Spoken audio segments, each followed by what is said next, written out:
That seat is for my real daughter. Get out. My dad said that to me, at his retirement party, in front of 80 people, and then he pushed me. I hit the hardwood floor in a navy blue dress that used to belong to my mother. She'd worn it to her last anniversary dinner before the cancer took her. I wore it that night to honor my father. I didn't know it would be the night he denied I existed. But what my dad didn't know, what nobody in that room knew, was that the real daughter he'd just handed my seat to had been stealing from him for 8 months, and my husband had the proof in his jacket pocket. Before I go on, please take a moment to like and subscribe, but only if this story hits close to home. Drop your location and local time in the comments. I'd love to know where you're listening from. My name is Heather, I'm 31, and this is the story of the night I almost lost my father forever. Let me take you back to 3 years before that party, the day everything started to fall apart.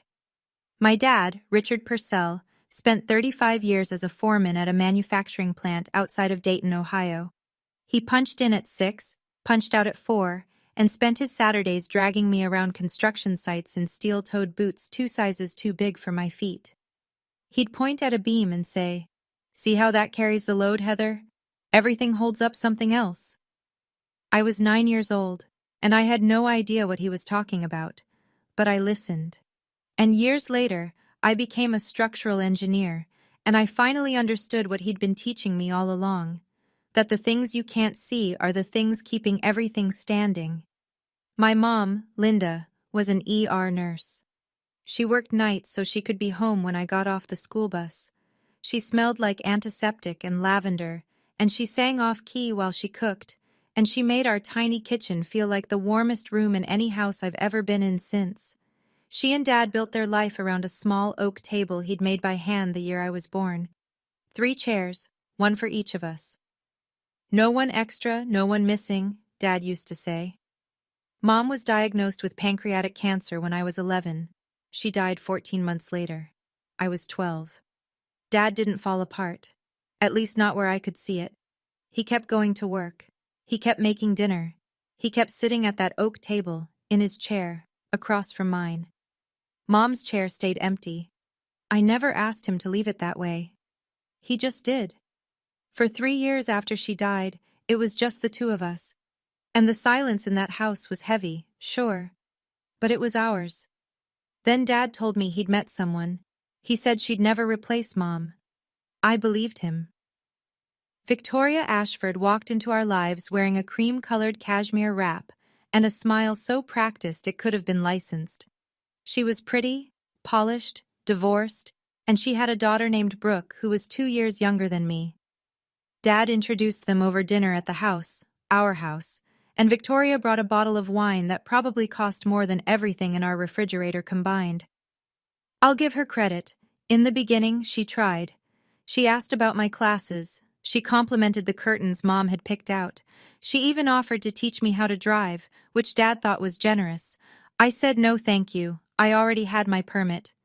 They got married when I was 15. Small ceremony. Victoria wore ivory. I wore the black dress Mom had bought me for 8th grade graduation because it was the only formal thing I owned. Nobody said anything about it. Within 6 months, things started to shift. Small things. Victoria replaced the oak table with a marble-top dining set. "Something more modern," she said. Dad agreed. The old table went to the garage. The first Thanksgiving after the wedding, I came downstairs and my chair, the one Dad had carved my initials into when I was 8, was gone. "We needed a matching set," Victoria said, smoothing a linen napkin across the new marble. Brooke moved in full-time around then. She took the guest room, which Victoria redecorated with sage wallpaper and a new vanity. Brooke was 13, chatty, eager. She called my dad Dad from the first week, and my dad, who hadn't cried once since my mother's funeral, got misty-eyed and hugged her at the dinner table. The new dinner table. I watched from the kitchen doorway and didn't say a word. That was my first mistake. I left for college at 18. Clemson, structural engineering, full ride on academic merit. Dad drove me to campus, helped me carry my boxes, and stood in the parking lot for a long time after I told him I'd be fine. Victoria stayed home. She said she had a migraine. Every time I came back for a break, something else had changed. Mom's photos migrated from the living room wall to the hallway, then to a shelf in the basement. Her recipe box disappeared from the kitchen counter. Her garden, the one she'd planted with coneflowers and black-eyed Susans the spring before she got sick, was pulled up and replaced with ornamental grasses that didn't bloom. My bedroom became Victoria's yoga studio. When I asked where my things were, she pointed to 3 cardboard boxes in the garage, stacked next to Dad's old oak table. We needed the space, sweetheart. Brooke's doing online classes and she needed a quiet room. Brooke already had a quiet room, but I didn't argue. That was the pattern. Victoria would take something small, frame it as practical, and Dad would go along because fighting about curtains and chairs felt beneath him. He was a foreman. He solved real problems, load-bearing problems. He didn't have the bandwidth for domestic politics. I met Marcus at a structural engineering conference when I was 25. He was a forensic accountant, presenting on construction fraud investigations. We talked for 3 hours about how numbers lie and how buildings don't. We married 2 years later, at a courthouse, with 12 guests. Dad came. He walked me down the aisle. Victoria came too. She developed a headache around the toasts, and they left before we cut the cake. The last time my father looked me in the eye, we were standing outside that courthouse. He squeezed my hand and said, "Your mom would have liked him." That was 4 years ago. 3 years before the retirement party, I was managing a bridge inspection in Tennessee when Christmas crept up on me. The project was behind schedule. The contractor had cut corners on the expansion joints, real load-bearing issues, the kind that kill people. And I couldn't leave until the county signed off on the remediation plan. I called Dad on December 23rd to explain.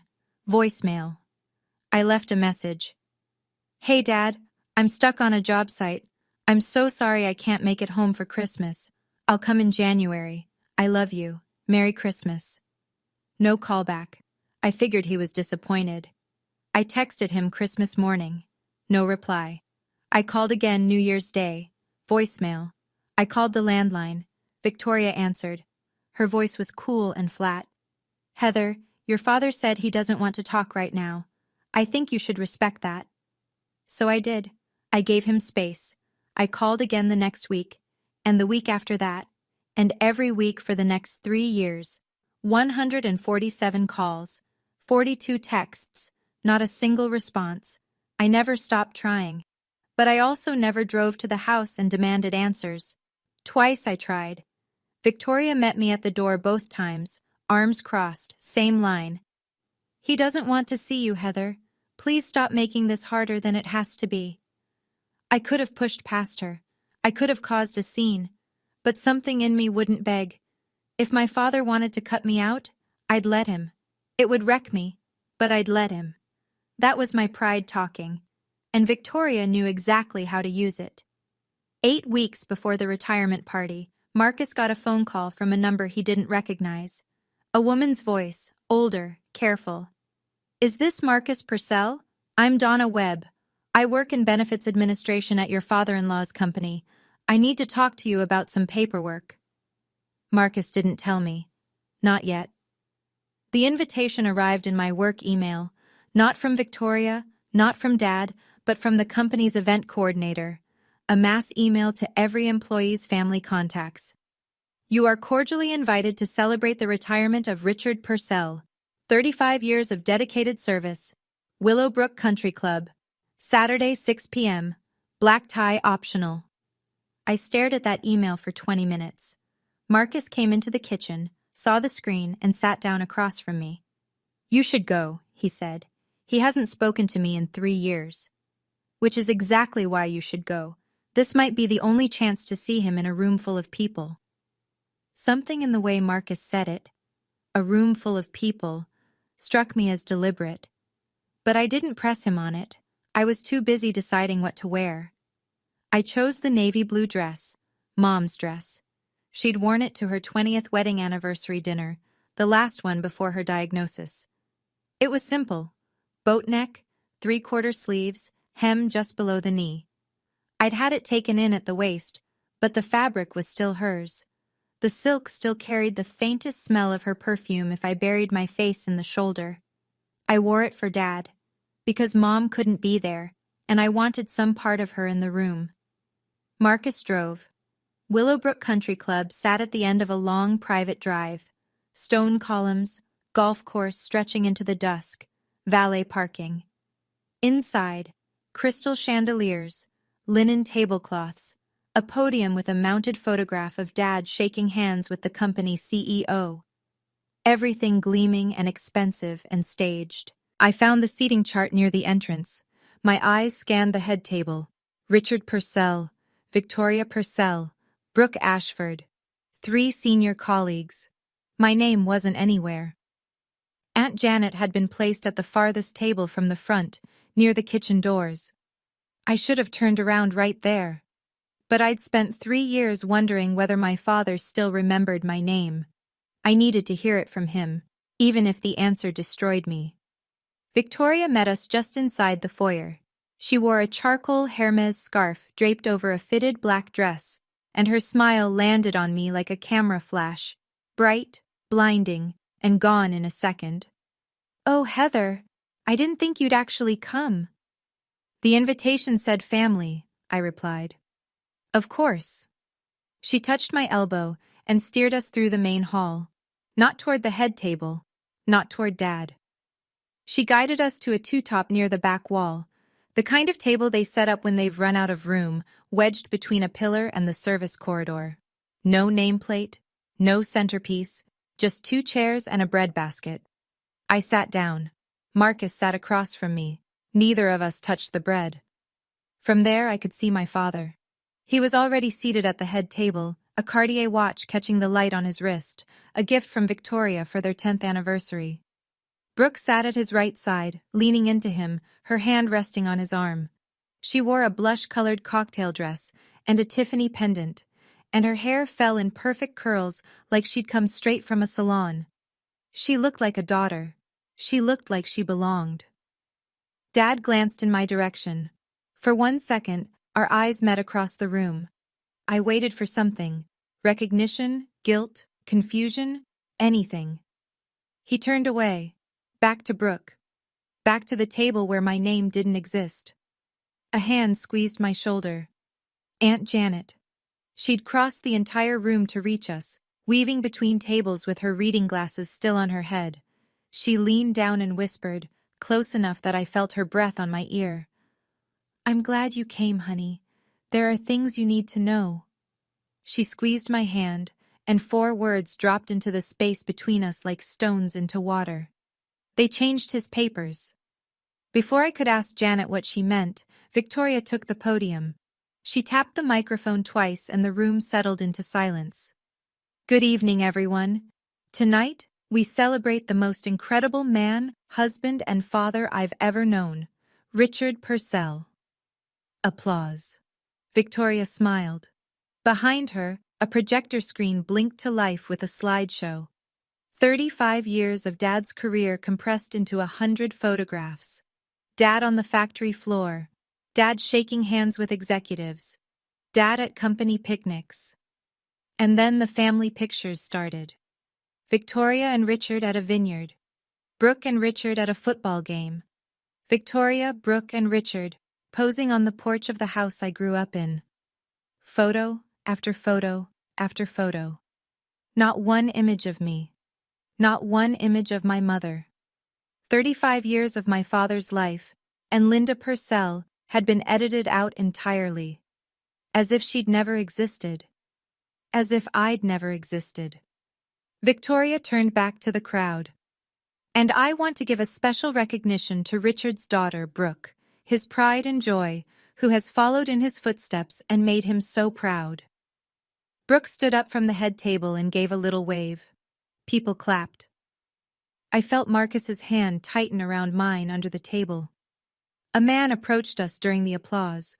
Gray-haired, khakis, company polo. Phil. He'd worked with Dad for 20 years. He looked at me with furrowed brows.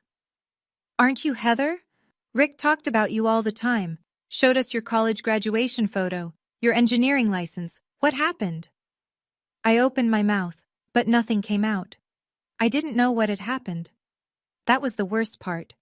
I had spent 3 years constructing an explanation. Dad was angry, Dad needed space, Dad moved on, and none of it held anymore. "I don't know," I said, "but I'm here to find out." The slideshow ended. The waitstaff began circulating with entrees. Conversations resumed. Victoria returned to the head table and placed her hand on Dad's shoulder like a claim stake. I set my napkin on the table and stood up. Marcus looked at me. "Are you sure?" I didn't drive 4 hours to eat bread rolls in a corner.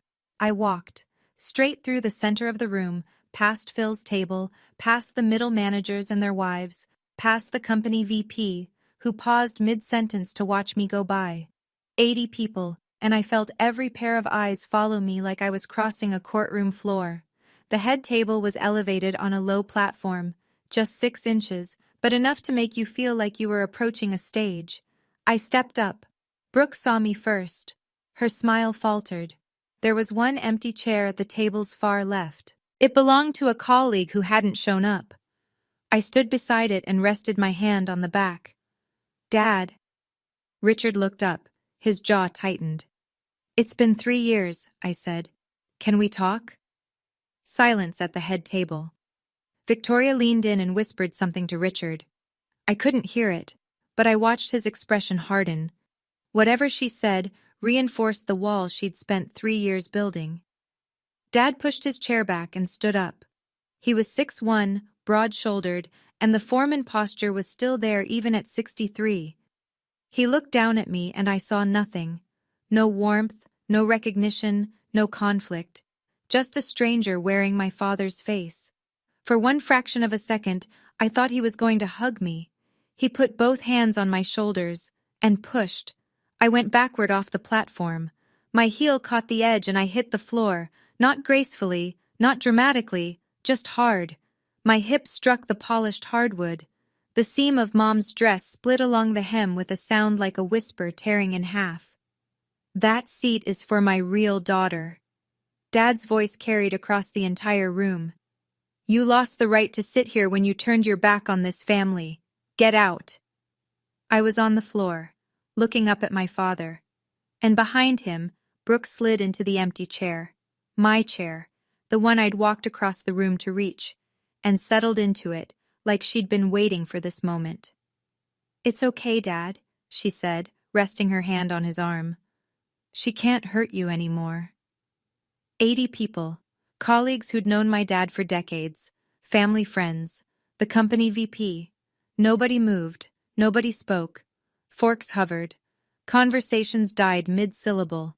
The entire room held its breath and chose silence.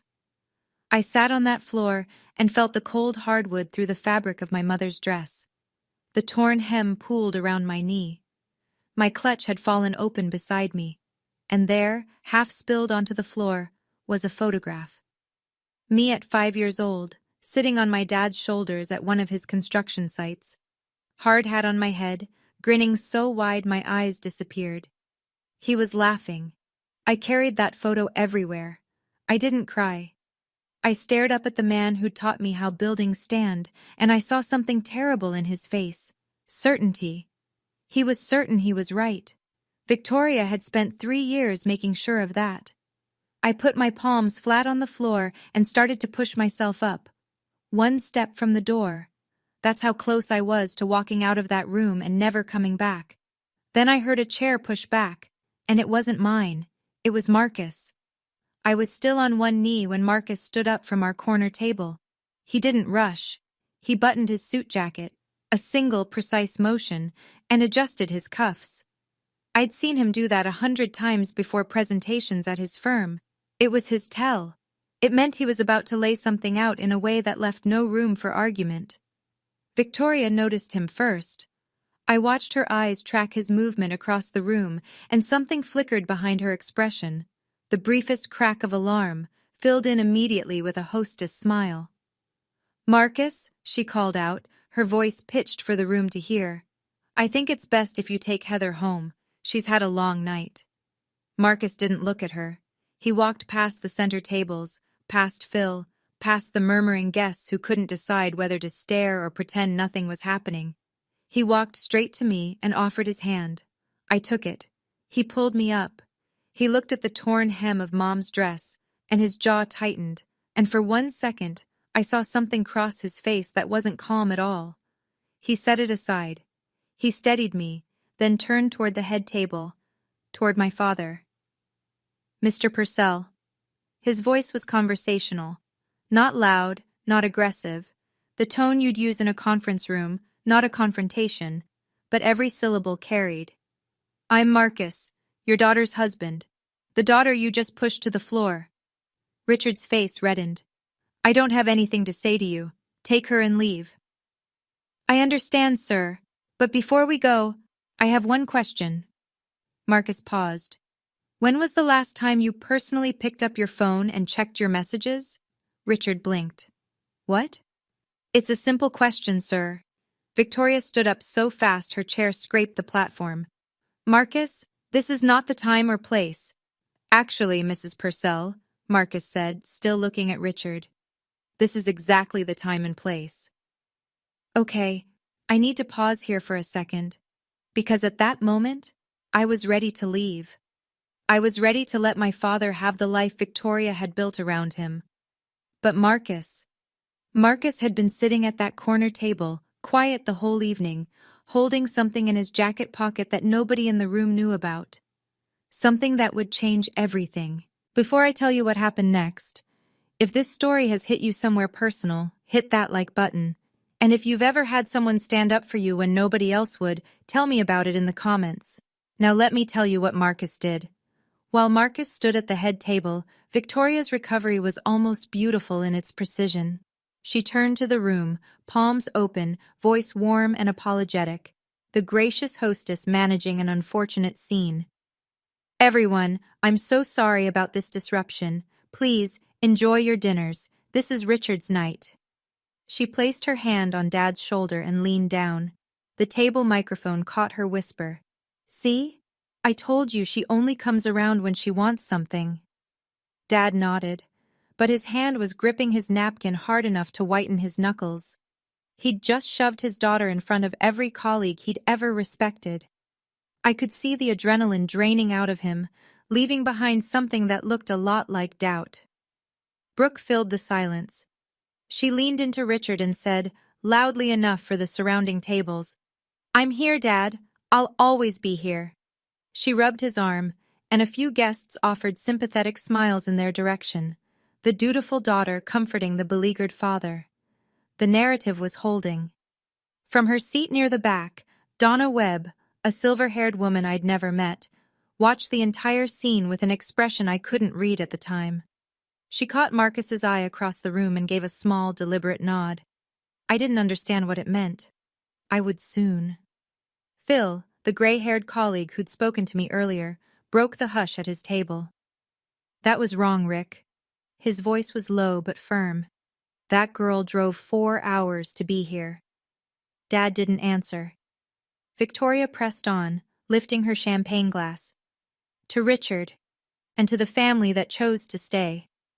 A scattering of glasses rose, polite, uncomfortable. The kind of toast people drink to because refusing would require a courage nobody in that room had summoned yet. Nobody except Marcus. Victoria stepped down from the platform and crossed the room toward me. She moved with the precision of someone who has rehearsed their exits. Chin up, smile set, heels clicking a clean rhythm on the hardwood. She stopped 3 feet from where I stood near the coat check, smoothed her Hermes scarf, and lowered her voice. Heather, sweetie. I think it's best if you leave quietly. You've already embarrassed your father enough for one evening. I embarrassed him? He pushed me to the floor. Because you showed up uninvited to a private family event. If you really loved your father, you would have respected his wishes. His wishes? Or yours? Her smile didn't waver, but her eyes went flat. Let me be very clear. Richard has made his decision. His retirement, his benefits, his house, everything is taken care of. You are not part of that plan. She paused, adjusting her tone the way you'd adjust a thermostat, carefully, precisely. Walk away gracefully, or I will make sure everyone here knows exactly what kind of daughter you've been. I should have walked away. Every rational bone in my body told me to turn around, get in the car, and drive 4 hours home. But something she'd said, his benefits, his house, everything is taken care of, landed wrong. It sounded less like a wife protecting her husband and more like an investor protecting a portfolio. What kind of daughter calls her father every week for 3 years and never gets an answer? I said. Victoria's face changed. It was fast, a half second of something raw and startled, and then the mask slid back into place. I don't know what you're talking about. But I'd seen it, that micro-expression, that flinch. She knew about the calls. She'd known the entire time. Marcus had been watching from the center of the room. I didn't know it then, but he'd been waiting for this exact moment, the point where Victoria would overplay her hand.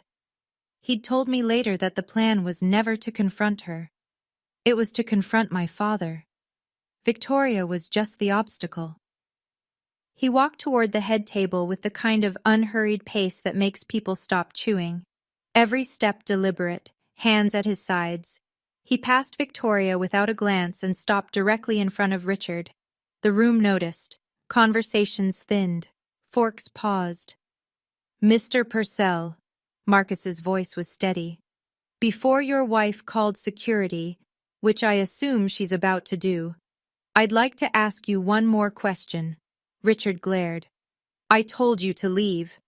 I heard you, and I will. Right after you answer this, when was the last time you personally reviewed your 401k beneficiary designations? The question landed like a stone in still water. Richard's expression shifted from anger to confusion. My beneficiary? What does that have to do with anything? When was the last time you checked? I don't know. Years ago. Victoria handles all the... He stopped. Victoria handles all the paperwork, Marcus finished for him. I know she does. Victoria's heels were already clicking toward them. Richard, don't engage. He's trying to confuse you. This is what they do. They manipulate. Mrs. Purcell, Marcus said, and this time he did look at her. You can stop. I already have the paperwork. He reached into his jacket and pulled out a manila envelope. It was thick, maybe 20 pages folded inside. He set it on the table in front of Richard with the same care you'd use to place a document in front of a judge. The room went quiet for the second time that evening. But this silence wasn't directed at me. Victoria recovered faster than I thought possible.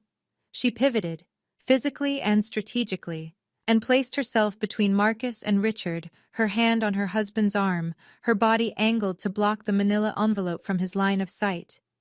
Richard, listen to me. They're trying to ruin your night. This is your retirement. 35 years, and they want to turn it into some kind of courtroom drama. She looked at the nearest guests with wide, wounded eyes.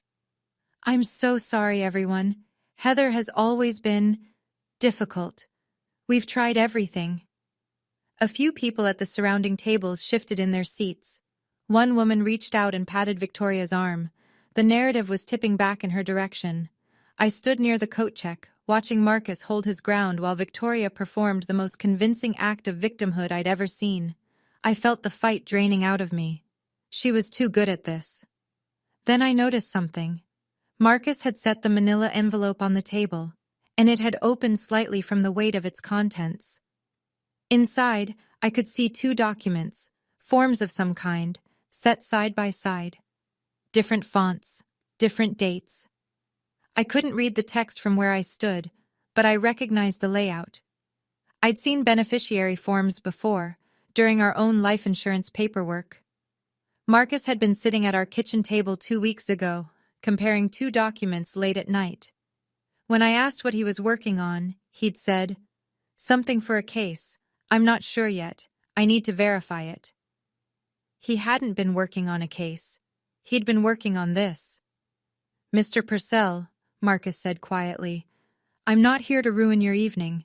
I'm here because someone has been systematically dismantling your financial future, and you don't know it yet." Victoria's voice shot up. "Richard, tell him to leave." Richard's hand hovered over the envelope. He hadn't opened it, but he hadn't pushed it away either. "Even if any of this were true," Richard said slowly, "what does Brooke have to do with my retirement account?" "She owes $180,000 from a failed startup," Marcus said.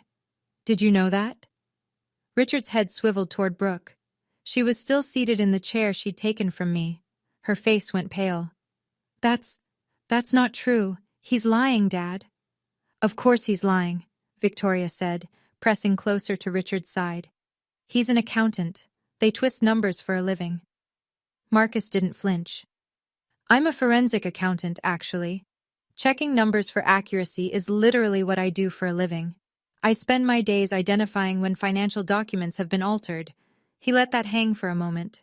"Sir, can I show you what's in this envelope? That's all I'm asking. 60 seconds of your time." The room had gone so quiet I could hear the ice shifting in water glasses 3 tables away. Guests who'd been pretending to eat had given up the pretense. Everyone was watching. Richard stared at the envelope. Victoria stared at Richard. Brooke stared at the tablecloth. "Even if Brooke has debt," Richard said, "that's her business. What does it have to do with me?" "8 months ago," Marcus said, "someone submitted a change of beneficiary form on your 401k retirement account and your pension. The original form named Heather as your primary beneficiary at 50%. The new form names Brooke Ashford as sole beneficiary, 100%. Richard's mouth opened, then closed, then opened again. "That's impossible. I never signed any—" "I know you didn't, sir." Marcus opened the envelope and placed 2 forms on the white linen tablecloth, side by side. "That's exactly the problem." Richard looked down at the papers. His face changed, slowly, like a man watching a house he built start to tilt on its foundation. The form on the left was dated 12 years ago. Beneficiary: Heather Purcell, 50%. Estate of Linda Purcell, 50%. The signature at the bottom was Richard's. The looping R, the heavy downstroke on the P, all of it unmistakable to anyone who'd watched him sign permission slips and birthday cards for 30 years. The form on the right was dated 8 months ago. Beneficiary: Brooke Ashford, 100%. And the signature. Richard picked up the second form. He held it close to his face, then pulled it back. His lips moved like he was sounding out letters. "This isn't my signature. The R is wrong. I always loop the R. This is straight. I've never written my R like that." "I know," Marcus said. Victoria stepped forward. "Richard, those documents are fabricated. Marcus printed them himself. You can't possibly—" "I've seen my own handwriting for 63 years, Victoria." His voice was different now, stripped of the anger he'd carried all evening, replaced by something thinner. Bewilderment. "This is not my name." Brooke scraped her chair back and stood. "Dad, they're setting us up. This is what Heather does. She manipulates." "Sit down, Brooke." Richard didn't raise his voice. He didn't need to. He was still looking at the second form, turning it over in his hands like a man discovering termites in a beam he'd assumed was solid. Victoria tried one more angle. She softened her voice, almost tender. "Richard, you signed those papers yourself. You just don't remember because you've been stressed about the transition. Retirement is overwhelming, honey. My mind is fine." He set the form down, looked at Marcus, looked at Victoria, looked across the room at me, still standing near the coat check, still wearing my mother's torn dress. Then a chair pushed back from a table in the far corner of the room. Donna Webb rose to her feet. Donna Webb was 58 years old and had worked in benefits administration at Dad's company for 22 years. She was the kind of woman who wore sensible flats and reading glasses on a beaded chain, and she carried a leather folio everywhere because she believed in paper trails the way some people believe in prayer. She'd processed every benefits enrollment, every insurance claim, and every retirement form Richard Purcell had filed since he was 39 years old. She crossed the room without hurrying. "Excuse me," she said. "I think I need to add some context here." Victoria turned on her. "Donna, this is a private family matter. It has nothing to do with—" "Ma'am, I've been Mr. Purcell's benefits coordinator for 22 years. When someone submits a change to an employee's retirement beneficiary using what appears to be an irregular signature, that's a company matter." The room sharpened. Guests who'd been wavering between sympathy for Victoria and curiosity about Marcus now sat up straighter. Donna opened her folio. 8 months ago, a change of beneficiary form was submitted for Mr. Purcell's 401k and pension accounts. It arrived via email, which is unusual because in 22 years, Mr. Purcell has never once submitted paperwork electronically. He always came to my office in person. Richard nodded slowly. "That's right. I always came to you, Donna." "I flagged the discrepancy with HR 2 months ago," Donna continued. "The signature didn't match our records, and the email it was sent from was a personal Gmail account, not Mr. Purcell's company email." She paused. "I reached out to Marcus because he's listed as Heather's emergency contact and next of kin. I thought the family should know." Victoria's voice went thin. "You had no right."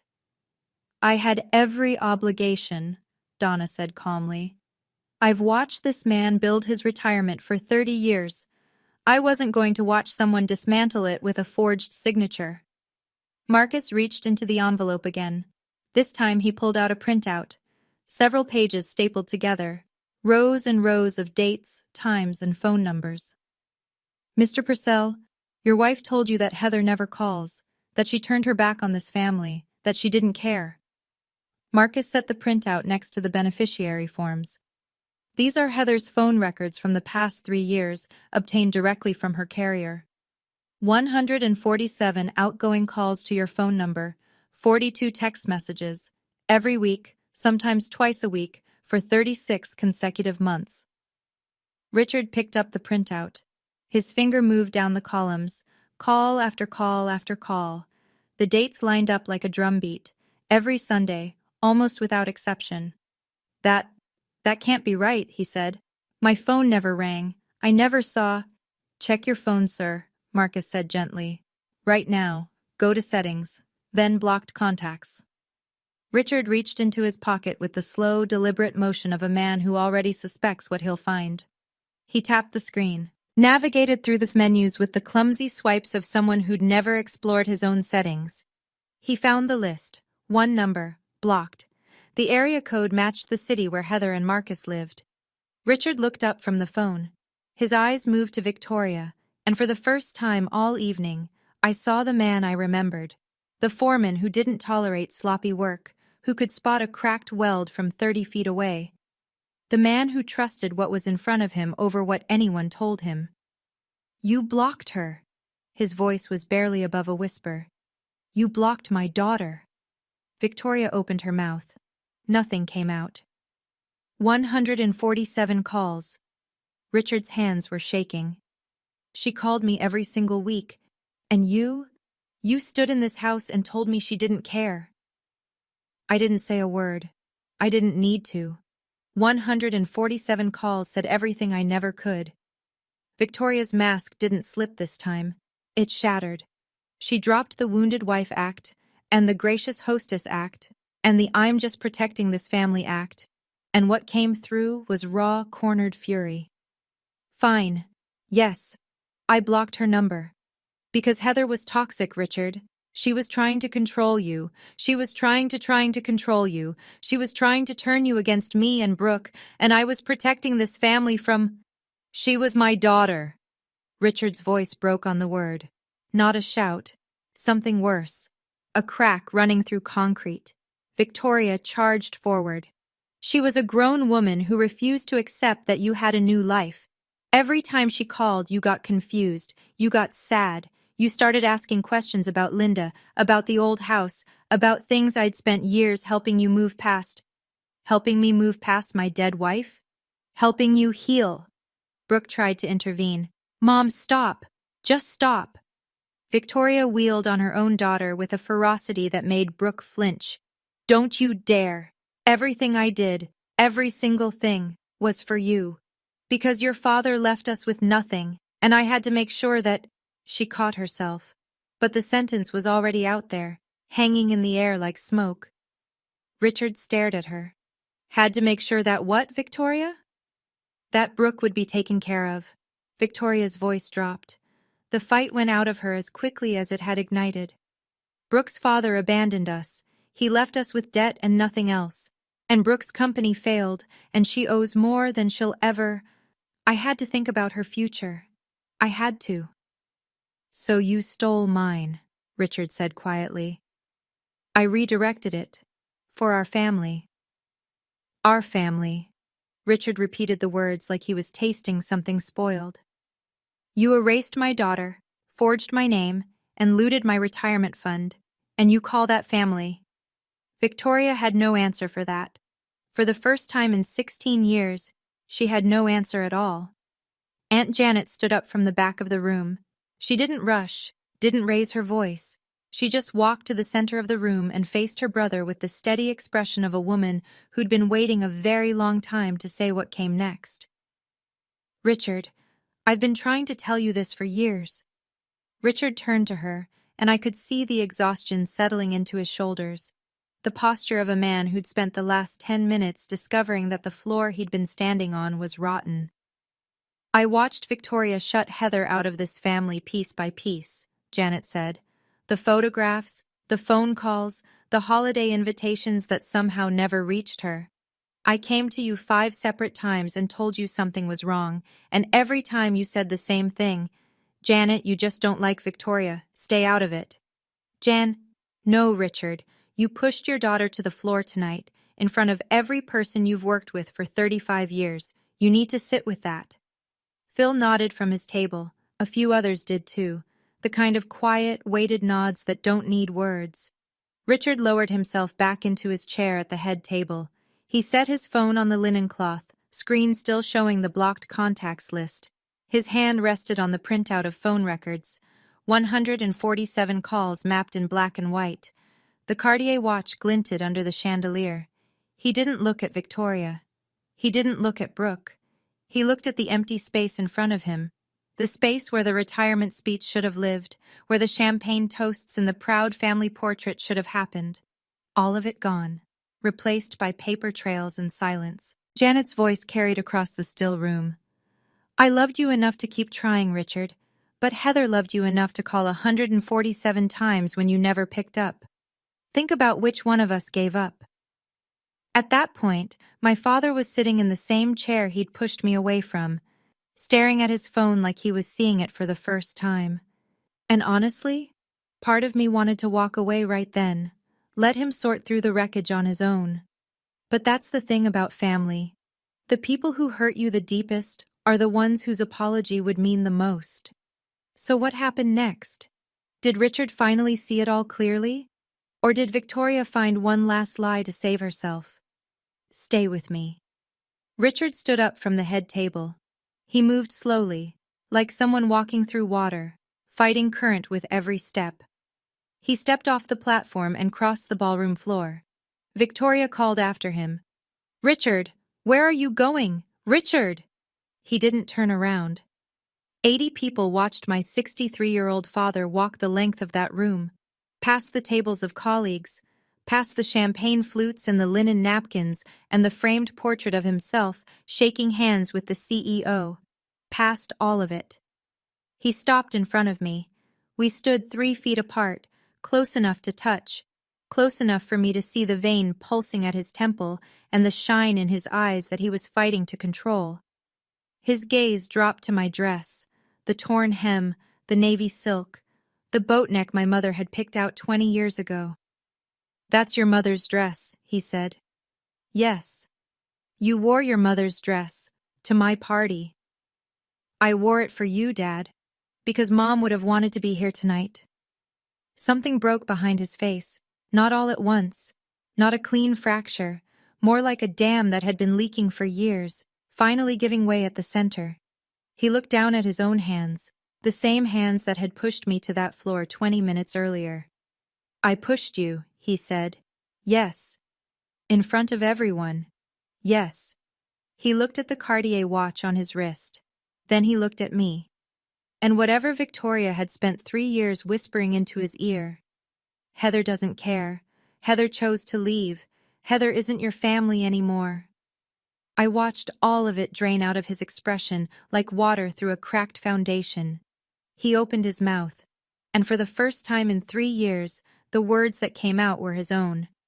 "Heather, He stopped, swallowed, tried again. "I don't know how to say this." I waited. I didn't help him find the words. That might sound cold, but I'd spent 3 years calling a phone that never rang. I wasn't going to make this easy. He owed me the effort of finding the right words himself. "I believed everything she told me," he said. "Every word. Because it was easier than admitting I was losing you, and I didn't know how to stop it." He paused. "After your mother died, I didn't know how to be a father on my own. Victoria made it simple. She handled everything. And I let her, because handling things myself meant facing how badly I was failing at all of it." He turned back toward the room. 80 faces stared back at him. "I owe my daughter an apology," he said, loud enough for the back tables. "Not just for tonight, for 3 years. I let someone convince me that the one person who never stopped reaching out to me had given up on me. That's on me. Victoria lied. But I chose to believe her, because the lie was more comfortable than the truth." He faced me again. "I'm sorry. I'm sorry I pushed you. I'm sorry I didn't answer your calls. I'm sorry I let them take your mother's pictures off the wall." My throat was tight. My eyes burned. But I didn't collapse into him. I didn't throw my arms around his neck and tell him everything was fine. "I accept your apology, Dad. But accepting an apology and trusting you again are 2 very different things. We have a long way to go." He nodded, slowly. "I know." "Good. Then this is where we start, not where we finish." He nodded again, and the smallest thing shifted, like a load recentering on a beam that had been off balance for years. Victoria was not finished. She marched across the floor with the rigid posture of a woman whose entire architecture was collapsing and who refused to acknowledge gravity. She positioned herself between Richard and me and addressed the room. "Can't anyone see what's happening? Marcus and Heather planned this entire spectacle. They came here tonight to humiliate Richard at his own retirement. This is coordinated. This is an attack." Richard spoke without turning to face her. "No, Victoria. The only person who planned anything at this party was you, the seating chart, the slideshow with no pictures of Heather, no pictures of Linda. You choreographed everything tonight to make sure my daughter felt invisible. And it worked. Until it didn't." Victoria pivoted to the guests. She scanned the room for allies, for one sympathetic face, for anyone who would corroborate the narrative she'd maintained for 16 years. What she found instead were averted gazes and tight jaws and hands wrapped around water glasses.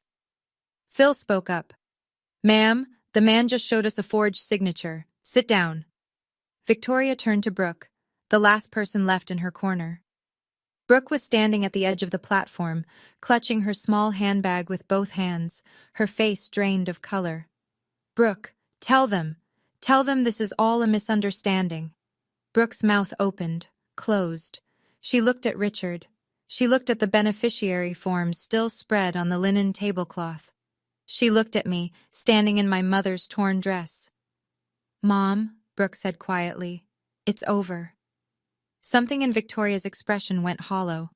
The fight left her face like air leaving a tire. Not dramatically, not with a bang, just a slow, steady deflation. "It is not over," she whispered. But she was the only person in the room who still believed that. Brooke gathered her things from the head table. She moved mechanically, clutch, phone, the cashmere wrap Victoria had draped over her chair. She didn't look at the beneficiary forms. She didn't look at the blocked contacts list still glowing on Richard's phone. She walked off the platform and headed for the door. but she stopped in front of me. "I didn't know about the signature," she said. Her voice was thin. "I swear to you, Heather, I didn't know she forged his name." "But you knew about the phone," I said. "You knew I was calling. You knew I was being blocked." Brooke didn't answer right away, and that silence, 3 seconds, maybe 4, carried more honesty than anything Victoria had said all evening. "I wanted a dad," Brooke finally said. Her eyes were wet. "My real father left when I was 6, moved to Portland with his girlfriend and never looked back. Richard was the first person who ever," her voice cracked. "He made me feel like I mattered." I understood that. I understood it completely. And understanding it didn't make me less angry, but it made my anger more precise. "I understand wanting a father, Brooke, but you don't get one by erasing someone else's daughter." She held my gaze for a long moment, then she nodded, a small, tight movement, and walked toward the exit. Victoria called after her, sharp and desperate. "Brooke! Brooke!" Brooke pushed through the double doors and didn't look back. Around the room, a shift was happening, the slow, collective exhale of 80 people processing what they'd just witnessed. A few of Richard's colleagues stood up and drifted toward him. Handshakes, quiet words. Donna moved to Marcus's side and nodded once, the kind of nod that meant the job is done. I didn't hate Brooke. I hated what she'd allowed to happen. There's a difference, and it was one she'd have to sort out on her own. Victoria stood alone at the head table. The chair beside her was empty, Brooke's seat. The chair on the other side was empty, Richard's. The linen tablecloth still held the 2 beneficiary forms, the phone records, the remains of a celebration that had turned into something else entirely. Richard faced her from across the room. "Victoria, I think you should go home." "This is my party too, Richard." "No, this was supposed to be my retirement, 35 years of my life, and you turned it into a stage for your scheme. Go home, we'll talk tomorrow, with a lawyer present." Victoria picked up her clutch, a Chanel bag, black quilted leather with gold hardware. She adjusted the Hermes scarf around her neck. She drew herself up to her full height and surveyed the room one last time. 80 people who'd spent the evening watching her performance unravel, stitch by stitch. She walked toward the exit. Her heels struck the hardwood in a slow, measured rhythm, the only sound in the entire ballroom. At the door, she stopped and turned back. She looked directly at me. Not at Richard, not at Marcus. At me. There was no pretense left. No warmth, no strategy, no practiced grief. Just fury. Pure, unfiltered, 16 years in the making fury. I looked back at her. I didn't flinch. I didn't speak. After 3 years of silence, I'd gotten very good at it. The door closed behind her. The room released a breath it had been holding for an hour. Conversations stirred, tentative and low. Glasses clinked. Someone laughed nervously. The world began to rotate again. Richard stood at the center of the room, looking at the empty head table, at the empty chairs. Then he looked at me. "That seat was always yours, Heather. I just forgot." He didn't offer me the chair. He pulled it out for me. And for the first time in 3 years, I sat next to my father. The rest of the party dissolved slowly. Guests said their goodbyes. Some shook Richard's hand and didn't mention what had happened, which was its own kind of acknowledgement. Others, Phil, a few of the older supervisors, clasped his arm and said things like, "You've still got people who care about you, Rick." Richard nodded at each one, but his eyes kept drifting back to the 2 forms on the table, as if staring at them long enough might undo what they represented. After the last guests filed out, Donna approached us. She'd waited deliberately. She was a woman who understood the difference between urgency and timing. "Mr. Purcell," she said, "given what was presented tonight, I'll need to file a formal report with HR and legal first thing Monday morning. Your beneficiary designations will be frozen pending an internal investigation. No changes, no withdrawals, no distributions until we've verified the chain of custody on every document." Richard nodded. "Do what you need to do, Donna. And thank you. You didn't have to come forward like that." "Yes, I did." She closed her folio. I also pulled the email submission logs before tonight. The beneficiary change was sent from a personal Gmail address. The IP address traces back to a residential location, your home, Mr. Purcell. And this isn't the first irregularity. 2 years ago, a request was submitted to add Brooke Ashford as a beneficiary on your company life insurance policy. I rejected it because she doesn't qualify as a legal dependent. Richard closed his eyes. 2 years. Victoria had been working on this for at least 2 years, and he'd never known. Marcus stood beside me. Your 401k and pension, together, they're worth roughly $420,000. If the forms had gone through unchallenged, you would have retired with nothing in your name. Everything I earned, Richard said quietly. 35 years. Every cent of it, Marcus confirmed, would have gone to Brooke Ashford the day you filed your final paperwork. Marcus and I drove home in the dark. The highway was empty. Fields slid past outside the windows like dark water, and neither of us spoke for the first 20 miles. I looked down at Mom's dress. The hem was torn from where I'd hit the floor. A thread hung loose near the knee. I ran my thumb over it and thought about how some things can be mended and some things can only be worn with the damage showing. You knew, I said, before tonight. I knew for 2 weeks. Donna called me 2 months ago with her concerns. I spent the rest of the time pulling records, verifying signatures, cross-referencing the submission logs with the company's internal audit trail. I needed every piece to be airtight before I brought it to your father. Why didn't you tell me? Marcus kept his eyes on the road. Because if I'd been wrong, if the signature discrepancy turned out to be a clerical error, or if Donna's suspicions didn't hold up, I would have been another person making promises about your father that fell apart. You've had enough of that. I wasn't going to give you hope I couldn't back up with documentation. I understood. That was Marcus. He didn't deal in feelings. He dealt in verified facts, and he'd loved me enough to wait until the facts were solid. There's one more thing, he said. When I was going through the phone records, I found something. 3 years ago, Christmas Eve, the night you left that voicemail. You also sent a text. I remembered. Merry Christmas, Dad. I'm sorry I can't make it. I love you. It was delivered, and it was read. The carrier's red receipt shows it was opened at 11:47 p.m., Christmas Eve. My chest tightened. He saw it? Someone saw it. Marcus paused. And then deleted it, and blocked your number the next morning. Victoria had read my Christmas message to my father. She'd seen the words, I love you, Dad, and erased them. 1 week later, the pieces started falling into place, slowly, unevenly, the way things do in real life when there's no editor trimming the awkward parts. HR completed its preliminary investigation by Wednesday.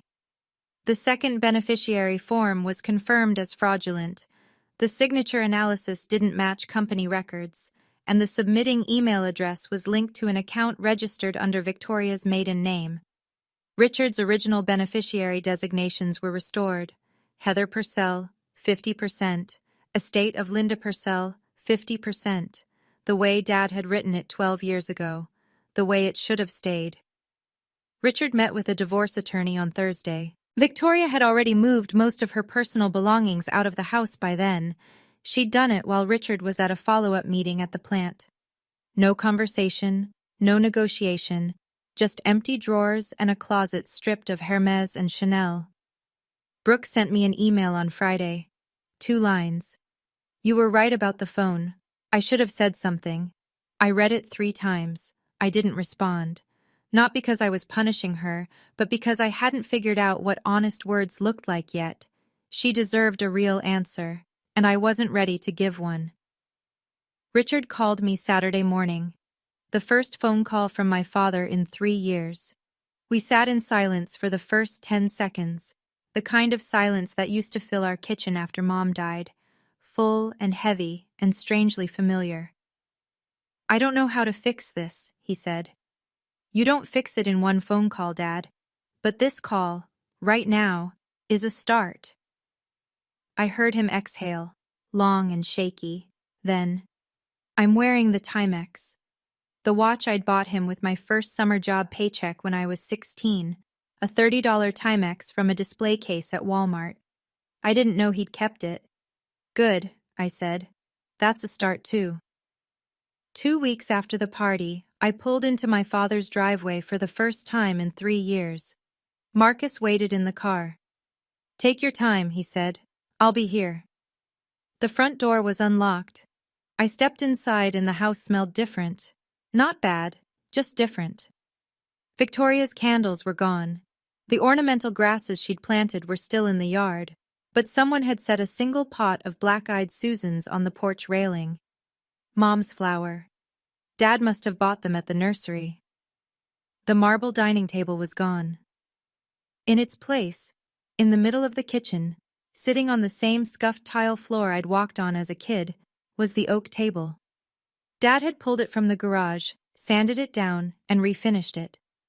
The grain was darker now, seasoned by years of storage. But the joints were tight and the legs were level, and when I ran my hand across the surface, I could feel the grooves from 1,000 family dinners. I found my chair, the one with my initials carved into the back, HP, scratched in with a pocket knife by a man who wanted his daughter's name in the wood so she'd always know where she belonged. The chair wobbled slightly. Dad had re-glued the leg, but the joint wasn't perfect.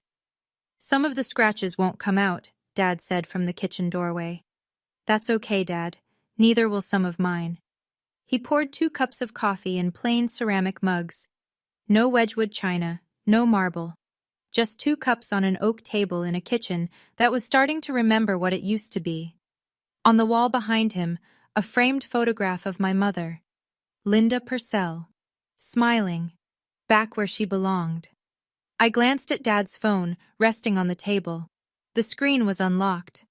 I could see the settings app open, blocked contacts. The list was empty. He'd figured it out himself. We didn't talk about everything that afternoon. We didn't need to. Sometimes sitting at the same table is enough. People ask me if I've forgiven my father. The honest answer is that forgiveness isn't a switch I flipped. It's more like physical therapy, repetitive, uncomfortable, and measured in millimeters instead of miles. Some days I wake up and I'm fine. Some days I remember the floor, the hardwood, the sound of my mother's dress tearing. And I have to decide all over again whether I'm going to carry that or set it down. I'm working on it. Every day. Here's what I've learned. And I'm telling you this not as advice, but as something I had to figure out the hard way. Forgiving someone doesn't mean you pretend it didn't happen. It means you stop letting their worst moment dictate every moment that comes after. My father pushed me. He called me not his real daughter in front of 80 people. Those things happened, and they'll always have happened. But they're not the entire story. They're the chapter that almost ended us, but didn't. Victoria. I don't hate her. I've tried to, and I can't sustain it. She was a woman who watched her first husband abandon her and her daughter, and she swore she'd never let that happen again. Her method was wrong. Her execution was criminal. But the fear underneath it, the fear of being left with nothing, I understand that fear. I just refuse to let it excuse what she did. Marcus didn't save me that night. I want to be clear about that. He gave me the truth. Donna gave him the paperwork. Janet gave Richard the mirror. But I saved myself by choosing to show up at that party, in my mother's dress, after 3 years of silence. I could have stayed home. I almost did. My biggest weakness was my pride. I was so determined not to beg for my father's attention that I let 3 years pass without fighting for him. Pride kept my dignity intact, sure, but it also kept me away from the truth. 1 month after the party, Dad and I went to lunch, just the 2 of us. No Marcus, no Janet, no buffer. A diner on Route 35, the same one he used to take me to on Saturday mornings before we'd drive out to whatever construction site he was supervising that week. Red vinyl booths, laminated menus, coffee in ceramic mugs with the diner's logo wearing off. He was wearing the Timex. The crystal was scratched. The leather band was cracked at the edges and held together with a replacement pin I could tell he'd bought at a hardware store. But the second hand still ticked. "You kept it," I said. "It was in my dresser drawer, under the Cartier box." He turned the watch over in his hand. "I think I always knew which one meant more." We ordered the same thing, 2 fried egg sandwiches and black coffee, the way we used to when I was 10, and pretending to like coffee because he drank it. We talked about small things, the weather, a new bridge project I was consulting on in Virginia, his plans for retirement, actual plans now, not the ones Victoria had engineered. He wanted to build furniture again, maybe refinish the porch. He didn't mention Victoria. I didn't push. Near the end of the meal, he set down his fork and looked at me with the focused attention of a man who'd spent a month rehearsing a sentence. "Your mom would have been proud of you, Heather." "She would have been proud of you too, Dad, for waking up." He nodded, picked up his coffee, took a sip, and we sat there in a vinyl booth in a diner that hadn't been renovated since the 90s, drinking bad coffee, and it was the best meal I'd had in years. The most expensive watch in the world can't buy back the time you've wasted, but a $30 Timex can remind you to stop wasting what's left. Here's where everyone ended up. Victoria. The divorce finalized 4 months later. Under Ohio law, assets obtained through fraud aren't subject to equitable division, so she received no portion of Richard's retirement fund. The company's legal team referred the forged beneficiary form to local authorities. Whether charges would be filed was still pending when I recorded this. Victoria moved in with her sister in Columbus. I haven't spoken to her since the party, and I don't plan to. Brooke. She's paying down her startup debt on a structured repayment plan. No safety net from Richard, no redirected pension, no shortcuts. She sent me a second email about 2 months after the first. It was longer. She didn't ask for forgiveness. She described what it was like growing up without a father, and how that loneliness made her willing to look the other way when her mother crossed lines. I read it. I still haven't replied. I'm not sure I will. But I kept it. Donna Webb. She retired the same quarter as Richard. HR gave her a commendation for identifying the beneficiary irregularity. The official language was exemplary diligence in protecting employee retirement assets. She and Dad still talk. She sends him articles about 401k management that he pretends to read. Richard. My dad joined a support group for people who've experienced financial manipulation by family members. He goes every other Tuesday. He's also learning how to use his smartphone, really use it. He can check his blocked contacts list, read his own text messages, and even video call. He's terrible at it. The camera's always pointed at his forehead. I don't correct him. Marcus. Still a forensic accountant. Still checks every number twice. Still the steadiest person I've ever met. And the oak table in Dad's kitchen has 4 chairs now. Richard, Heather, Marcus, Janet. Not 3, not 5. Just enough for the people who chose to stay, not the ones who stayed to take. If you're listening to this and you recognize something, the silence, the blocked calls, the seat that was taken away from you, I want you to know something. You're not invisible. You were just in a room full of people who chose not to look. Don't wait 3 years like I did. Don't let your pride or your self-respect harden into an excuse to stop reaching for the people who matter. I told myself I was being strong by not begging. I told myself I was preserving my dignity. What I was really doing was giving Victoria 3 uncontested years to rewrite my father's reality. My silence didn't protect me. It protected her. But I'll say this too, because it's just as important. Don't fight for people who've shown you they don't deserve the fight. Know the difference. There's a line between loyalty and self-destruction, and you're the only person who can draw it. My father made a terrible mistake.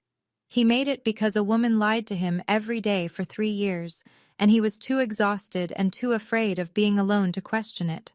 That doesn't excuse him, but it explains him. And sometimes understanding why someone hurt you is the first step toward deciding whether they've earned another chance.